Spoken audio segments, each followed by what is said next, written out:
Buenos días, reciban un saludo desde el Departamento de Física de la Escuela Politécnica Nacional de Quito. Es un gusto para mí participar en Escuela Nano Andes 2011 con esta charla sobre la síntesis de nanopartículas cerámicas mediante métodos químicos. En primer lugar, haré una brevísima exposición sobre los métodos químicos de síntesis de nanopartículas, ante todo recalcando que son métodos de procesamiento de nanoestructuras del tipo bottom-up, es decir, desde lo pequeño hacia lo grande, porque consisten en métodos en donde hay una autoagregación o autoensamblaje átomo por átomo de los elementos que van a constituir el compuesto que nosotros vamos a sintetizar.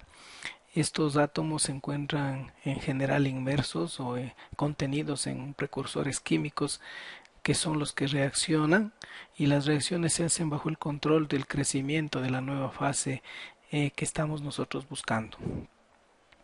Los métodos químicos de síntesis en general, podríamos decir, intentan ser métodos reproducibles que controlen tanto la homogeneidad como la pureza del compuesto, así como su estequiometría. Por otra parte, son métodos que posibilitan disminuir en gran medida la temperatura de síntesis de los compuestos. Y lo que quizá es más importante, controlar el tamaño, la forma, la morfología y la estructura cristalina de las partículas sintetizadas. Entre los métodos químicos hay una amplia variedad. Quizá algunos son simples matices de otros, pero en realidad van cada vez incorporándose nuevos mecanismos de síntesis químicos. El método Sol-Gel quizá es el más importante de este grupo que se ve aquí, por cuanto ha sido muy extensamente utilizado y permite hacer recubrimientos de materiales. Los dos métodos que están resaltados en esta transparencia, el de precursor polimérico o de Pechini y el de precipitación controlada, son métodos que nosotros en nuestra institución hemos venido abordando desde hace más o menos unos 6 años. En segundo lugar, les hablaré sobre un trabajo concreto de la síntesis de óxidos de circonio y calcio por el método del precursor polimérico o Pechini. Este método de síntesis consiste brevemente pues en realizar o procesar una resina polimérica donde se encuentren distribuidos los iones metálicos que van a formar el óxido que uno pretende sintetizar. Esta resina polimérica se la procesa a partir de elementos que actúan como quelantes o como pinzas de los iones metálicos, que son el ácido cítrico, por ejemplo, y el etilenglicol. Estos compuestos, junto con los precursores de los iones metálicos que vamos nosotros a juntar para formar el compuesto, forman esta resina de las que le estoy hablando. Eh, Esta transparencia ilustra quizá resumidamente el método. Tenemos el ácido cítrico que, reaccionando con el precursor metálico, forma un citrato metálico. Este citrato metálico reacciona con etilenglicol. Mediante una activación térmica se logra formar un éster o resina polimérica en donde están incorporados los cationes de interés que formarán el óxido cerámico del cual estamos interesados. La resina polimérica es, digamos, un resultado intermedio en el proceso de síntesis y a la cual hay que tratarla térmicamente. Se le hace un primer tratamiento térmico para que las partículas de los óxidos que van a formar el óxido, al quemarse la parte orgánica, digamos así, entonces se encuentran y reaccionan y van formando el compuesto. Nosotros, para sintetizar óxido de circonio y calcio, hemos utilizado como precursor del circonio el oxicloruro de circonio octahidratado, como precursor del calcio el acetato monohidratado, y los otros dos reactivos que son el ácido cítrico y el etilenglicol.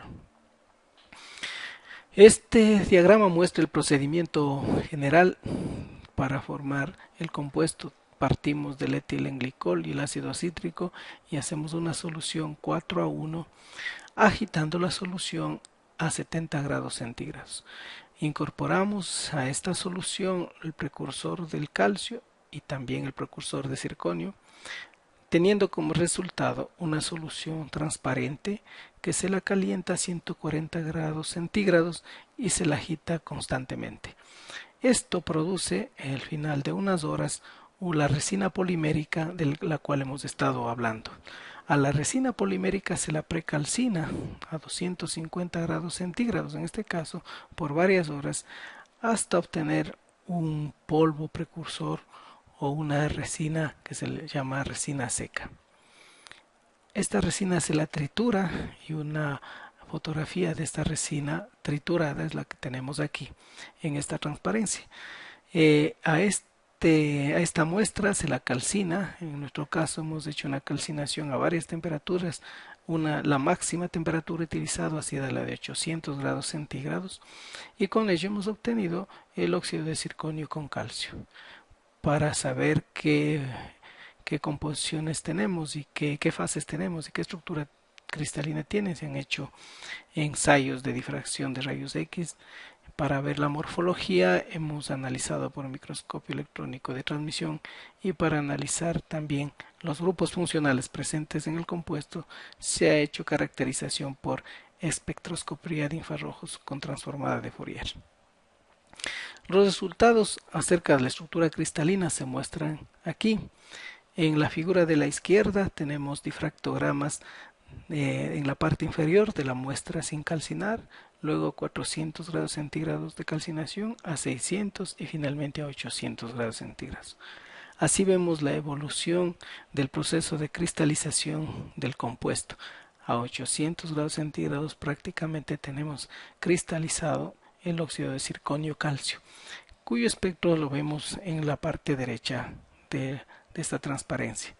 Es importante recalcar que el hecho de haber sintetizado a 800 grados centígrados es un gran resultado, por cuanto por los métodos convencionales, como puede ser el de reacción en estado sólido, la síntesis de este compuesto está en torno a 1200 grados centígrados.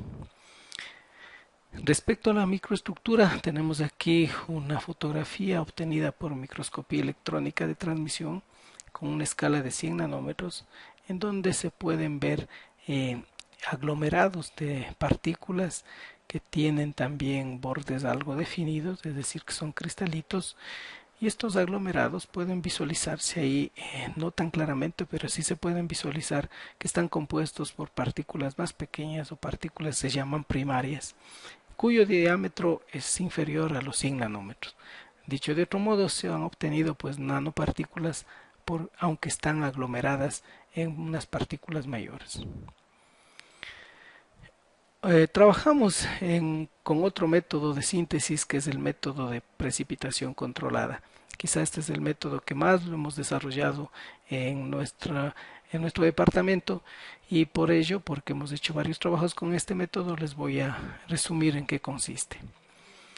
Este método cuenta con tres procesos básicos, ¿sí? Un proceso de precipitación, que es el proceso en el cual se precipita o se obtiene una fase sólida en medio de una solución líquida.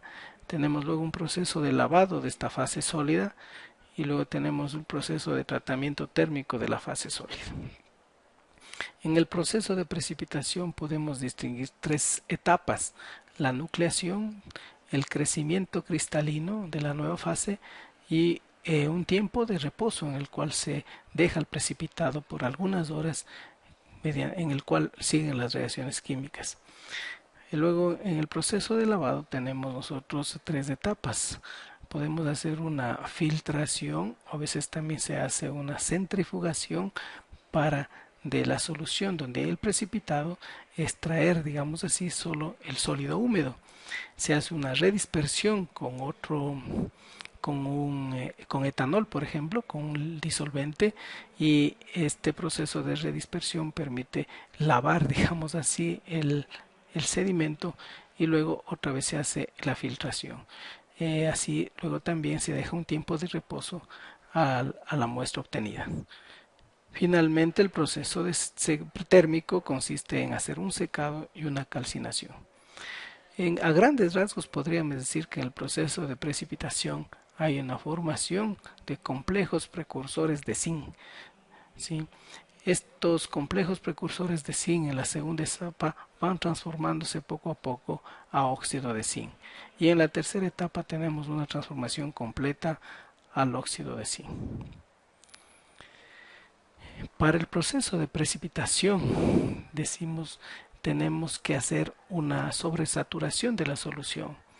A la sobresaturación de la solución se puede llegar, ya sea a través del control de la concentración de los reactivos o a través de la temperatura o controlando el pH de la solución.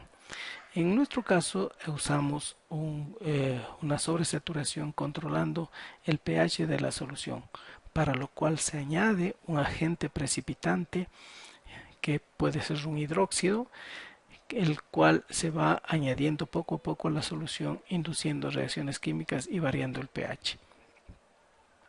Luego de que haya una nucleación de la nueva fase, viene la etapa del crecimiento cristalino. Los átomos de la solución se difunden a través del medio y se van incorporando a los núcleos ya formados.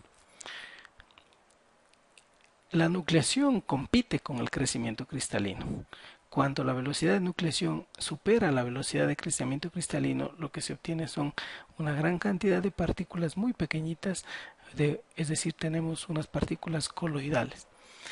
Si, por el contrario, la velocidad de crecimiento cristalino supera la velocidad de nucleación, se obtiene como resultado partículas mucho más grandes. La tercera etapa del proceso de precipitación es el tiempo de envejecimiento, dejar en reposo a la solución.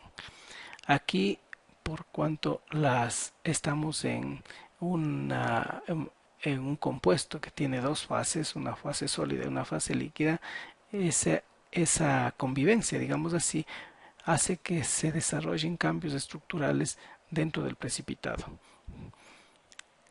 En este proceso de envejecimiento, en la etapa de envejecimiento, ocurre lo que se conoce como maduración de Oswald, que consiste en el aumento del tamaño de las partículas a expensas de la desaparición de las partículas más pequeñas. Es decir, desde las partículas pequeñas van difundiendo átomos hacia las partículas más grandes, desapareciendo las primeras y quedando únicamente las segundas.